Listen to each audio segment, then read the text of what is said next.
नमस्कार प्रिय छात्रों। वो बच्चे जो कक्षा 10 की परीक्षा देने जा रहे हैं, बोर्ड परीक्षा, वो बच्चे जो जेई मेंस की तैयारी कर रहे हैं हिंदी माध्यम से, साथ ही वो भी बच्चे जो नीट जैसी परीक्षा या अन्य प्रतियोगी परीक्षाओं की तैयारी कर रहे हैं, उन सभी के लिए आज की ये वीडियो बहुत ही इम्पोर्टेंट है। जो हमारी प्रकाश का जो पोर्शन है, ऑप्टिकल ज्योमेट्रिक्स का में एक पोर्शन है, उसमें एक बहुत ही इंपॉर्टेंट चैप्टर है गोली दर्पण। तो गोली दर्पण के भाग 2 में हम आज आपको बताएंगे गोली दर्पण क्या होते हैं, गोली दर्पण का प्रकार बताएंगे, उसके गोली दर्पण द्वारा प्रतिबिंब बनने के क्या नियम है, इनसे कैसे प्रतिबिंब बनाए जाते हैं, अवतल दर्पण द्वारा प्रतिबिंब कैसे बनता है, उत्तल दर्पण द्वारा प्रतिबिंब कैसे बनता है, दर्पण सूत्र के बारे में बताएंगे, साथ ही साथ आपको चिन्ह परिपाटी के बारे में बताएंगे। तो आज की जो वीडियो है वो बहुत ही इंपॉर्टेंट है और निश्चित तौर से आपको समझ में आएगी। आप इसको जरूर समझें, जहां पर कोई दिक्कत होती है वहां पे आप मुझे बताएं कमेंट बॉक्स में, और साथ ही साथ आपको पसंद आती है तो अन्य लोगों को भी बताएं। तो अब आपके लिए अगला पार्ट, इसमें सबसे पहले मैं ये बताना चाह रहा हूँ कि गोली दर्पण दो प्रकार के होते हैं। मैंने पहले भी बताया हुआ है कि गोली दर्पण पहले कैसे बनते हैं। ये देखिए, जैसे ये गोला है, ये आपके सामने रखा हुआ है, इस खोखले गोले में से एक पार्ट काट लिया, एक पार्ट ये काट लिया और एक पार्ट ये काट लिया। इस पार्ट को काटने से इसके ऊपर हम पॉलिश करते हैं। जैसे इस टाइप के हमें पार्ट मिलते हैं, एक पार्ट इस टाइप से मिलेगा और एक पार्ट इस टाइप से मिलेगा। अगर हम इसके धसे हुए भाग पर पॉलिश कर देते हैं तो ये तो होता है उत्तल, उत्तल दर्पण। और अगर इसके उभरे हुए भाग पर पॉलिश कर देते हैं, परावर्तक पर पृष्ठ ये होता है, ये वाला, तो ये कहलाता है अवतल दर्पण।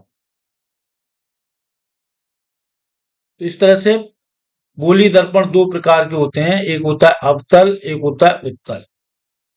अवतल दर्पण की परावर्तक सतह अंदर की ओर होती है, ये वाली अंदर की ओर, अंदर की ओर होती है, और उत्तल दर्पण की परावर्तक सतह बाहर की ओर होती है।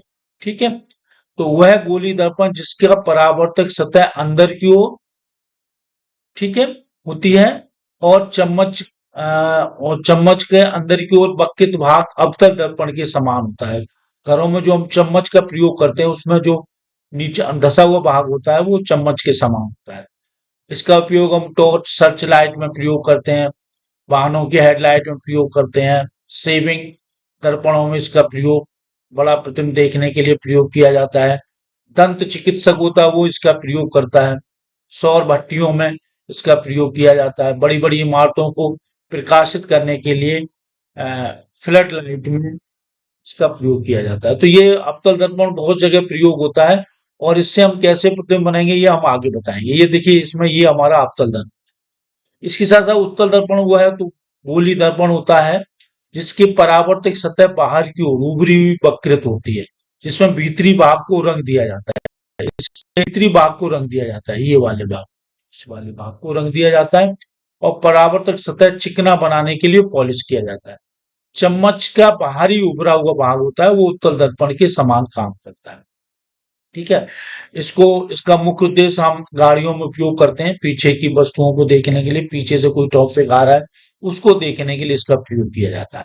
अब इसमें कुछ शब्दावली है जिनके बारे में हमें पता होना चाहिए। पहले ध्रुव क्या होता है? ध्रुव जो होता है बीच का बिंदु होता है, ये वाला ध्रुव, ये ध्रुव कहलाता है।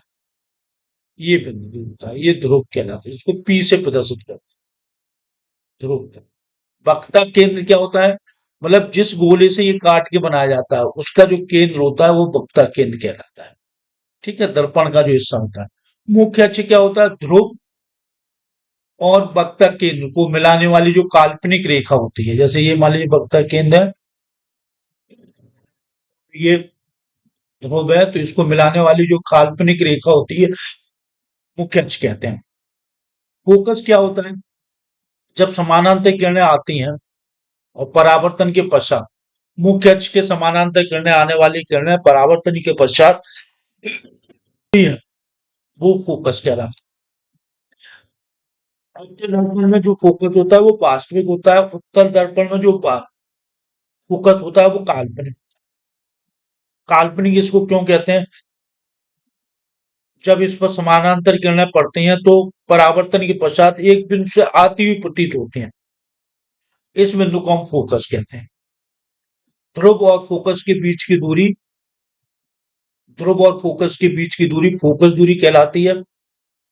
इसमें ये फोकस दूरी ऋणात्मक होती है अवतल दर्पण में, और उत्तल दर्पण में फोकस दूरी धनात्मक होती है। ये चीज हम चिन्ह परपाटी को जब हम समझाएंगे तब हम आपको बताएंगे ये धनात्मक क्यों होती है और ये क्यों ऋणात्मक क्यों होती है। अब उसके बाद अब आता है, इसमें हम समझाएंगे आपको प्रतिबिंब कैसे बनते हैं। मतलब हम गोली दर्पणों द्वारा जब प्रतिबिंब बनाते हैं तो मुख्यतः 3 नियमों का पालन करते हैं। 3 में से कोई से 2 नियमों का हम उपयोग कर लेते हैं। पहला इसमें नियम यह है कि मुख्य अक्ष के समानांतर कोई भी किरण आती है, जैसे ये हमारा अवतल दर्पण है, जैसे मुख्य अक्ष के समानांतर ये किरण आ रही है, परावर्तन के पश्चात ये फोकस से होकर जाएगी। ठीक है, और इसमें मुख्य अक्ष के समांतर जो किरण आएगी परावर्तन के पश्चात मुख्य फोकस से आती हुई प्रतीत होगी। इसमें प्रतीत होगी, प्रतीत, और इसमें वास्तव में फोकस से होकर जाएगी। इसी तरह से दूसरा है, अगर कोई किरण फोकस से होकर आ रही है, जैसे ये किरण फोकस से होकर आ रही है, तो ये परावर्तन के पश्चात समानांतर हो जाए। ये इसका उल्टा है, पहले नियम का उल्टा है। इसी तरह से अगर कोई फोकस की ओर आती हुई प्रतीत होने वाली किरण परावर्तन के पश्चात कैसी हो जाएगी? समानांतर हो जाएगी। और तीसरा नियम है कि कोई भी किरण वक्ता केंद्र से होकर जा रही है तो वो उसी रास्ते से वापस चली जाएगी। इसमें वक्ता केंद्र की ओर आती हुई प्रतीत होने वाली किरण परावर्तन के पश्चात वापस चली जाएगी। तो हमेशा उत्तल दर्पण में प्रतीत होता है, प्रतीत। इसमें भी प्रतीत शब्द का प्रयोग किया जाता है, इसमें भी प्रतीत शब्द का प्रयोग किया जाता है। तो इसमें अवतल दर्पण में हमेशा जो भी चीजें वो सब काल्पनिक है, और जो अवतल दर्पण में ज्यादातर चीजें हैं वो वास्तविक है। अब उसके बाद हम इसमें आगे की चीज समझते हैं। ये हम समझते हैं कि अवतल दर्पण में प्रतिबिंब कैसे बनता है और उसके साथ साथ प्रतिबिंब की क्या क्या विशेषताएं होती हैं। देखिए, इस अवतल दर्पण में वस्तु की स्थिति के अनुसार वास्तविक और आभासी हो सकती है। अब सबसे पहले हमें यह समझना होगा कि उत्तल दर्पण में हमेशा जो हमारी प्रतिबिंब होता है, अच्छा होता है, वो आभासी होता है। तो सबसे पहले हमें यह समझना होगा कि वास्तविक और आभासी प्रतिबिंब का मतलब क्या है।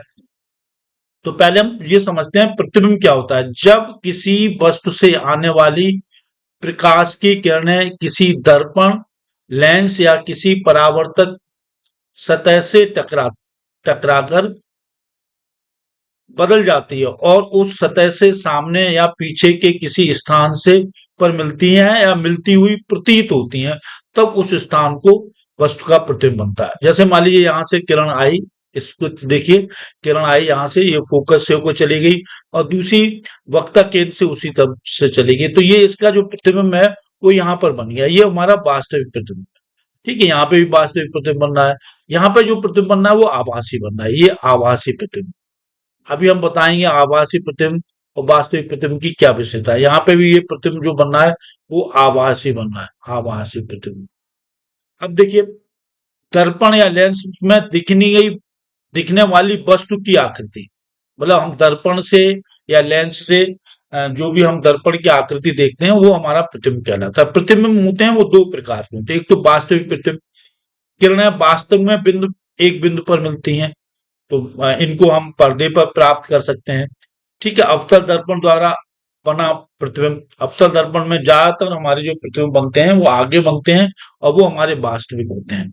ठीक है, आभासी प्रतिबिंब जो बनते हैं वो पीछे बनते हैं, और ये वास्तविक प्रतिबिंब होते हैं वो सीधे होते हैं, सीधे, सॉरी, ये वास्तविक प्रतिबिंब होते हैं वो उल्टे होते हैं, और आभासी प्रतिबिंब होते हैं वो सीधे होते हैं, सीधे सीधे बनते हैं और हमेशा दर्पण के पीछे बनते हैं। ठीक है, जैसे समतल दर्पण से अपना आप प्रतिबिंब देखते हैं, इसमें देखें अवतल दर्पण द्वारा उत्तल दर्पण द्वारा प्रतिबिंब बनता है जो हमेशा हमारा आभासी प्रतिबिंब होता है।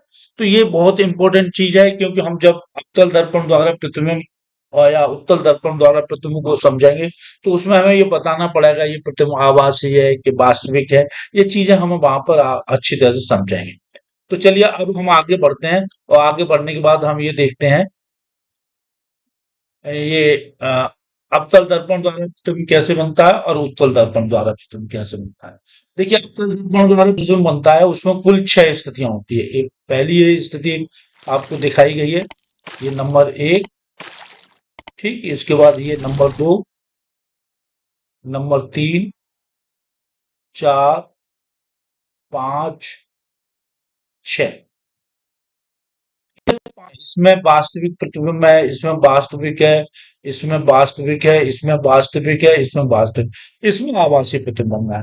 तो हम एक एक करके चलते हैं। देखिए, जब कोई बस बहुत दूर रखी हो हम, तो वहां से आने वाली किरणें फोकस पे जाके मिलेंगी, तो इसका जो प्रतिबिंब बनेगा वो फोकस बनेगा। ठीक है, और ये कैसा होगा, उल्टा होगा, बहुत छोटा होगा और बिंदुवत होगा और वास्तविक होगा और उल्टा होगा, उल्टा होगा। इसी तरह से जब कोई वस्तु वक्ता केंद्र और अनंत के बीच में रखी हो, तो इसका जो प्रतिबिंब बनेगा वो इसके बीच में बनेगा, वक्ता केंद्र और फोकस के बीच बनेगा, छोटा होगा, छोटा होगा, वास्तविक होगा। ठीक है, और उल्टा होगा।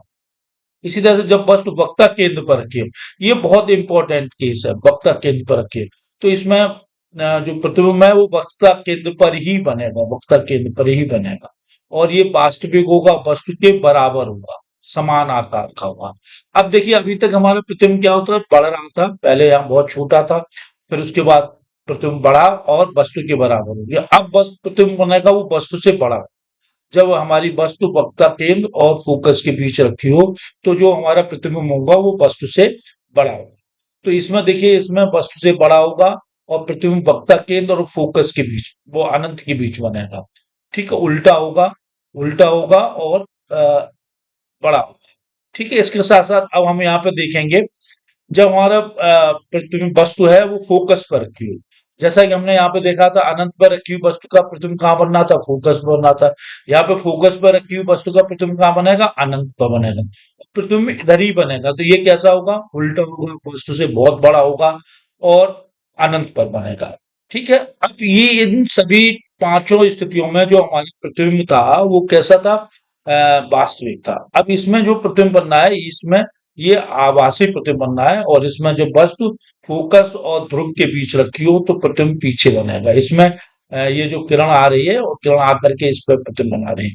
अब देखिए, इसमें इस वाले केस में क्या हो रहा था, इस वाले केस में जब वस्तु यहाँ से आ रही थी, समांतर किरण आकर के फोकस से होकर जा रही थी, और वक्ता केंद्र से जाने वाली किरण सीधी लौट जा रही, तो ये प्रतिबिंब बना। इसमें क्या हो रहा था, इसमें समांतर परावर्तन की व्यवस्था फोकस से चलेगी, फोकस से जाने के बाद समानांतर होंगी, तो ये यहाँ पे काटेगी।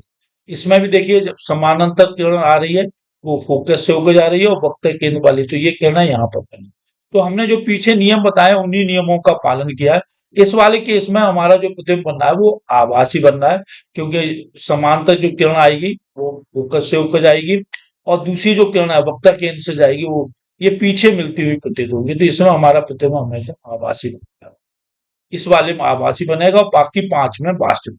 अब हम बताते हैं उत्तल दर्पण द्वारा प्रतिबिंब का बनना। उत्तल दर्पण द्वारा जो प्रतिबिंब बनता है वो हमेशा आभासी बनता है। इसमें 2 स्थितियां हैं। पहला तो हम ये ले रहे हैं, अनंत और ध्रुव के बीच में रखी हुई स्थिति में प्रतिबिंब छोटा बनेगा और हमेशा ध्रुव और फोकस के बीच में। और जब वस्तु अनंत पर रखी हो तो, अनंत पर रखी हो तो, जैसे कि फोकस की परिभाषा से ये समझाया था, इसका प्रतिबिंब फोकस पर मिटा है। जैसे ये अनंत पर रखी ये किरणें आ रही हैं, ये किरणें कहाँ से आती हुई प्रतीत होंगी, फोकस से। ये है,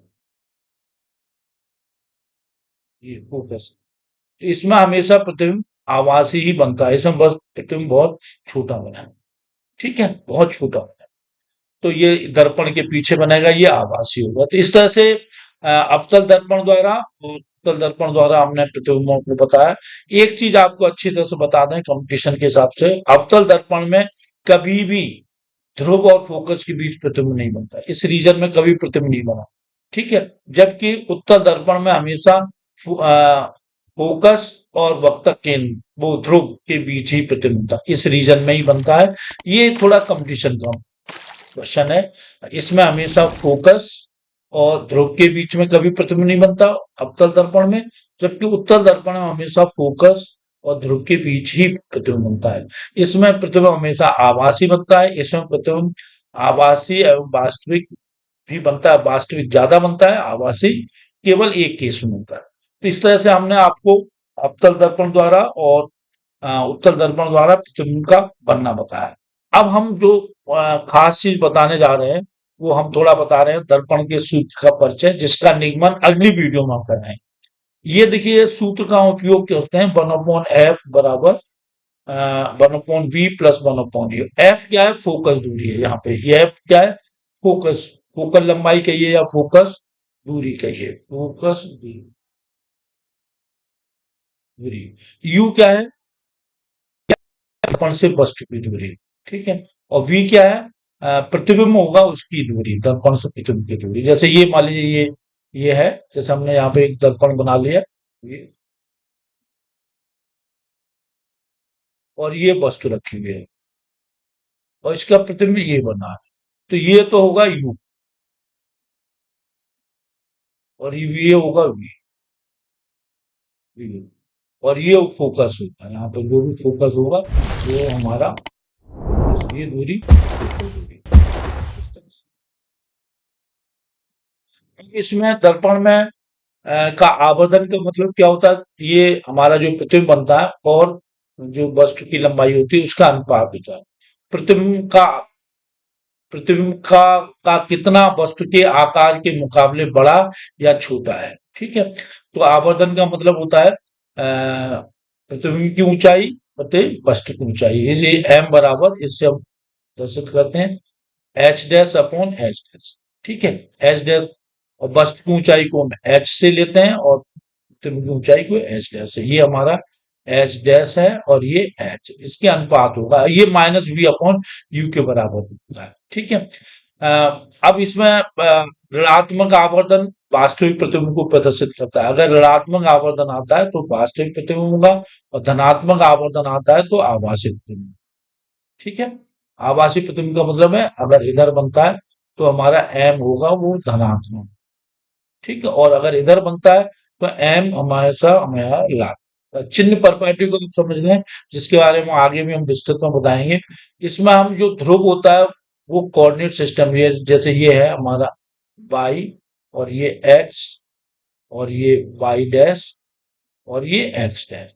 तो हमेशा हम किरणों को इधर से मापते हैं, इधर से किरण आते हैं। ठीक है, धनात्मक दिशा। ठीक, और ये जो ध्रुव होता है ये 0 0 ये दिशा की ज्यामिति को होता है। इधर की दूरियां धनात्मक होती हैं जब इधर इधर की दूरियां ऋणात्मक होती हैं। ठीक है, इसी तरह से इधर की दूरियां ऋणात्मक होती हैं और इधर की दूरियां धनात्मक होती हैं। तो इस तरह से हम चिन्ह प्रपाटी को विस्तृत में पढ़ेंगे आगे। और मैं समझता हूँ कि ये मेरी वीडियो है वो आपको अच्छी तरह से पसंद आई होगी, और मैंने दर्पण के बारे में बेसिक चीजें आपको इसमें समझाई हैं। अगर आपको ये वीडियो पसंद आती है तो आप अन्य लोगों को भी शेयर करें और बताएं, जिससे कि सभी बच्चों को लाभ प्राप्त हो। धन्यवाद।